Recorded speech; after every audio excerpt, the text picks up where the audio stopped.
o te tua whanga moa e whatala whatfo li tapo inga le tuno ne oli tala mola whaponga mai tala te mua o soi fua e whanau mai le mafu e tere sa te iewanu atu e ele manatu e whao popo wha tu usa tu sai mo le li sa tau vai le tau vanga pesel X Factor New Zealand ta longa wha sa loto le sui mua mua la ula kapire to fitu New Zealand man man sa moa le kalapoliki ale Catalans wha whamaya e whalau ke lino ni tala o le numero i lantou e marili ule mafu e tele fitu tesi mali tonu le malo si salulu le motu o nuantu le fena nafi o ele manatu e si tia le luai o no whanga e fausia i sima o solo fai lalo ma tangata o ye tonu i le taulanga o Port Vila. O le tai ulo sui o whaavai o le koluse mu whaavai malo o le Pasifika Katie Greenwood. Tai tu sia i lunga o penga tisa inga le ek se whapea o le ipotia le whai ngā malo o Vanuatu i le whaamao ngeina. O le toa sufa so e fu o whanau te minei. Ai tu sa male lua se lau te ngata sa tong whikia i manua i whare mai au tui Port Vila. O tom whainga o ngā ruanga la vea i sa ave sea mai tanga tau tia lalo o whale sa pāla rasi i le pōna pō. O mai ana fōla le pāla mi o Vanuatu Charlotte de Salwai. I ale tūlanga pangatia o ele tunu state of emergency. Ma se vavao o whamaro sia i no whanga i pito sili ato nā fia. Ma ia tā pāi ni fisosoni whavave mai tunu i whafo. O whaawasenga e lo fiso malo o whaatasi mo mata upo whaamao po ponga mo ngā ruenga matanga straightforward. Coordination of Humanitarian Affairs. E se lau spuru ono afe, tangata wafia ina mafuie. Pe putia na vaenga o tala le APC, e iei si mafuie la aiti sa luluane ina ua maea ne mafuie tele. Na whaaria na malo o Vanuatu on malai vale le Port Vila, e leo mwhana whaongaina, o no sua u whaale leo mo valele wa ele lea. Ai o lota tala mo valele malangatu ma fisosani, i fisosani mai Wharani, Australia, ma New Zealand wa amatata Vanuatu. O le official ai Commission New Zealand wa afia ino whango whaatama ia, ma le toa lua leo whainga ruenga sa mua moatu le mau e stala, ua mau nei o lo soi fōpea. O le vaalele le Air Force de New Zealand o le a whaatau teia se whaafse ngana wa afianga o le mafu e mai lunga i le ea. Ma le vaalele lona lua e tu ua New Zealand le au auli nei, pe a whai e mawhai o ne tūlau i le ele. Ai o le temire leo le company o whaatoanga ala au aina o le Kiwi Bay Plenty. Ua whaalia o tangata whainga ruenga whaavai teimi mai Vanuatu i New Zealand ua ave asumalo lo. Au tau mwhai sa ilipe o a mai o lato ainga. O le kampania le sika, to se fulu to se lau. Le au whai ngā ruenga mai Vanuatu o ngā ruru e, se vaenga o le pōkalame o ngā ruenga whaavai keimi. Ali ele te mai tai pule o ngā ruenga maa ngā nu o le kampani, Shirley Aitken. O lo whitoi tangata whai ngā ruenga i fia tala noa i o lato ainga. E nisi o tala, o te maiti au ngā amatalo i ai ni tūlanga la matia, e lea taliaina, i ni awhianga. E waini lape le wala o lo mate tuina ai le vaenga wa onga. E bena whaali ai e le iloilonga o tula whanu whatun tonu o a o ngā mata. O le iloilonga sa whaiana matanga ruanga o tula whanu whatun tonu, Ministry of Regulation. Walo mia i le so, o whaali ai, o tula whanu whatun tonu i le vaenga wa o onga, o ovakele, toina numi. Ma le vaenga e wa ia mata whaio i le vāra matanga ruanga o a onga, ma le ofiso iloilonga o onga, e le o manino. Ta kilo ai tula fone winga le maulunga o au whai toa. Fua o vevela o tane vai, ma wha maunga o tuinga o tui pui pui. O ni wha te tainga, o le o wha tununga whai. Ta whautua ina fo i le luilonga, i le wha tangaina o le tele atu o ftutuna inga, e tusi pasi i ngā ruenga, tuluai. O ni isi o tautua o le fitoi sa ilia i a lava, pa ia onga e qualify. O le minstau tula fone wha tonu David Timor, o i whalia. E na te talia ina ia whautuanga uma e spuma le limo lea i loilonga. Leo le atele eisi swinga e whaia i whaatinonga o iei nei, o leo toe au ngā. O ofisa e o poina ia tautua o tapa ina e ngafa ma le vivas ma le valu. O le ese esenga o whaata o tonga o ta ialapo criteria, mo tautua e whaamautu ino whanga o ngā mata. E au fia i tu unga whaatino e lea tala whea ngai tue whaamamafa. E peo tu la fono whaatontonu mo le umio whaamamonga o tui pui pui, o te maiti te to tasi uma suma le lima masina le mātua manungatu. Ai po le mo'mi eino le whaawau o le mawhana whana, e iei tono no whanga o a onga ili se pulma le palu, tikiri. O le au marutua o le itaia o tu iti tia le whai o whātaunga, alo fia le awai whātasinga whai tele. E o lava fo il skipi, ia whailo inga ma fo mai. Mo le whāsau ino tupe, tu saima sa ililingo la ngona, survey. Whaarier kom sina mo le itaia, Retirement Commission, o le maunga telo le taunga tāra soi whanga, o tu ina se mamafa i atu tupe, ale o pensionga.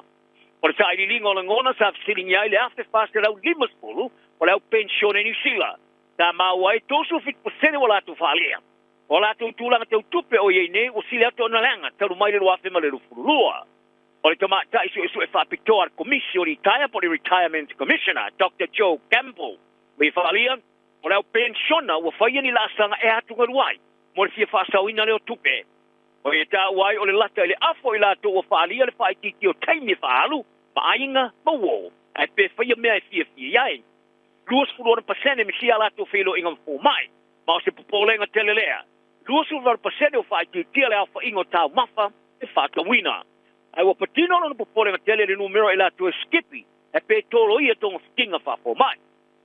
O le tina presidente al whaala protonga o tangata maa tua ni sila ale Grey Power. Gail Canvas o e wharia, o se mea masangi le whatupla ia mōtanga ta mārutua, e whaka atia SLRC o fo mai. Pai tā wai, o tupe mau o le supa li te minei, e mako ile lava o na whiolai. O whaamatu ina nei ale whaamasino i se tusi tai mo le lisa tau vai le tau wanga pesa le X-Factor ni sila i lunga le televise. Tā tu e tūla i lumo le whaamastonga i au kilani le astronafi. Te ipotiane le tore News Talk said B, o no foala Santi la Meko Josu tu sanga. Sa tal sanga e awai le longa la na mata upu lungo o wala so ta inga o video. Ina ia mo fai ona fa awau na malanga ta milo le motu saute. Mo le fa laulo ino ana musika fo. Ai ole ta sanga sa te ena le fa masino Judge Evangelos Thomas. Le putai ina wole awai atu fa masino fa tu malo e kila ni la sona nafi. Ola na lo ia Ruth Malolo. Ta ia tal sanga ina le fa tu langa o se siaso. Ta ita wai o lana kalaieni o mai ona malanga tu kalai stete isa manatu o lana tar sanga tolo ia lana fa ma lana mata upora manuia o no lona langona o le ava no fa inga wenga bota o kele ina wo ia fa ali lu mo fa misnonga ia fa ma o longa la me ko sa ta fia vavele ni fa masino o fasili ai e ia sona ma fu anga fa ali tu la fono la le to wai ona vave fa tu ina tu stai stai ai sa tali le mata ilo yele ai. If I'm among our farmers, no, sa umia le rominga ni New Zealand Herald, ta wai, o la meko, e fa alua na fa oli mai na pa anga ta mata e toto sanga o makuta. Ia February ma mail te sanga te wai. Li puti ai sa fora la meko i lungo o wala so te inga lau tele la sanga for vas nei. Ia lona awa ya tu malanga ta milo fa fia le rau mati marai tua. Sa fa sa la wino ni fa fia nga fai foi marai pono maori, ile motu saute. E samia tanga ta fa fia maori, mare pasifika. Ita alonga o le sui mo o preke fitu ni sila man sa mo pen lam o fa sa loto le kala pula kapili ke Caroline's Dragon I forani il kamar sangar supalik ke Britania ina wale ma fayo na mo se kona galati mar kala por il wafi mar il rima o le sui mo o kapia le Hurricanes o super kapi mare awar kala por le Bordeaux Pickles mare awar Montpellier sali liu le kapili ke kala por Caroline sia au kuso every time ele ta aro le numero mo kala ile lipote le rugby planet o ta wai I se fam talanga te sia sa fam tu ina le kalapu pepiang e fa tau ya lam o fa tu ina fa pea ile mai ai se kon kalate le fa ungo te sema o le ale to se ni ai se fe ngai fo mo le dragon o le tamar sanga le rima ta wai o lam sa ya le vai tengo na fa te inga mo tu la inga mo le se ni o se fe ngai mo le dragon mai wi la vai na tau fainga o le fainga ta tele mo io na mo te me ta alo I tulanga e yai lona le lei e lima tālonga sa tālo I mo le au wha leo a le kalapuli. O le tamatalo la kapi liki ki wi o le liu le la kapi uni chau I manu. O whata o toina tālo I ran tālonga fōi le sa. Ma se wha naunga e māstani e pei o le isi fōi o na wō. Tā tālo whatasi le liki ma le tama māta ina o le wallabies Joseph Swari. O manu o awai atune I a Swari le sui o le ofu la kapi liki o le roosters mo le ofu la kapi o autai Joseph Marelima. O le ato lua sa mawhana tele le wā ata alo mo le roosters, pe o se uso, e pera sa whailo ai e swali I li poti. I se whātu sanga ia swali I, le sa tongi sa o lava I ta alonga whaavao malo I le ofula kapia le wallaby. Manu o whaian whaiunga I ta alo I lana ta alonga mua le kapi, I le kalapo le Toyota Veperet, ia pane I le sa. O le kalapo le Toyota lo whaia o ngai whaia o mua le All Blacks, toa I vao Sir Steve Hansen, ma Ian Foster. E sa faria Foster por kalame whasalala o le GSPN podcast. I le vasanei. Wa mai alama na tiru I Emmanuel e wala tari tusa. Sa ui ai swari I tūlanga te moe ai. Ta iai le wha moe moe a swari e whai maari. Ona ta pena mo ta along wha vau malo mo Australia pita. Tu sa ola vai fai ang Joe Schmidt. I ofu numero su tolu mo le Wallabies. I talonga mo ang malo sa Engilani. I Twickenham. Lesa fai lo ai teimere mata ina Taylor alo.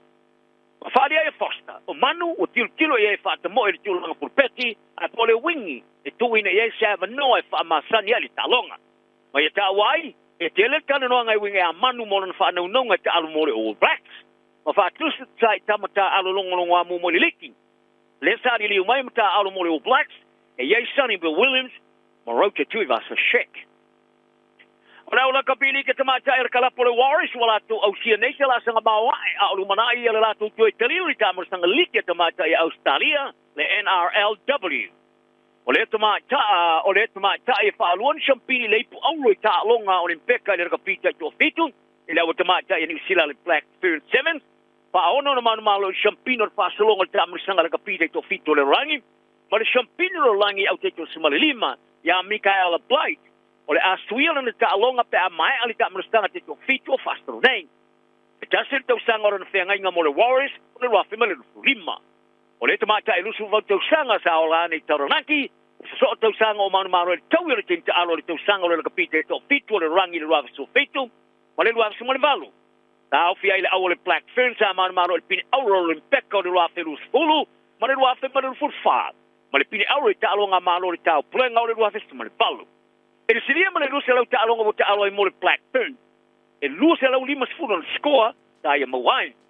O le over the senior kala po le Warriors e Cameron George ta i falia. O se aso o se la sanga mawa i tele ua usia e le kalapo.